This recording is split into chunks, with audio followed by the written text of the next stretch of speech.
Once you've completed tracing your artwork, it's time to turn it into paths so that you can continue to clean it up and make changes to it in Illustrator.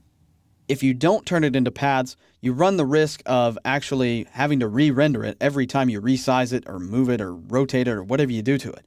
And so in this movie, I'm going to show you how to take a tracing object like you have here and expand it to be regular paths. The easy way to do this is just to select it and then go to Expand right here. When you click on Expand, it turns it into paths almost instantly. And you can scale this up or down any way you want.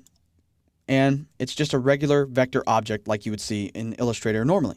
You can make changes to this by coming in, double-clicking, selecting individual pieces, changing colors, rotating, deleting, whatever you need to do. This is a great way to clean up your traces after you've completed them. Because, like I said before, you're not going to get all the way there with your trace. The bad part about this is, if I were to save this image and come back tomorrow, I wouldn't have the ability to change the tracing settings that I applied to it. So my recommendation is actually to do this. I'll back up and we'll wait for this to render. Once it renders out, what I'm going to do is save a copy of it. So File, Save a Copy.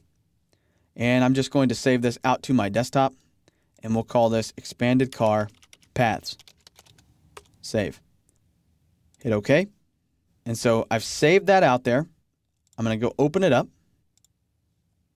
There's my expanded car paths. Open. Once it renders out, you should see the exact same object on your artboard as you saw before. And so now I can take this copy and expand it, turn that into paths, save it. I've also got the live tracing object here, so anytime I need to make changes, I can open up the image trace panel and I can make a change to it. So for instance, if I wanted to switch this to, let's say, the color, and it would go through and it would render it out in color, just like that.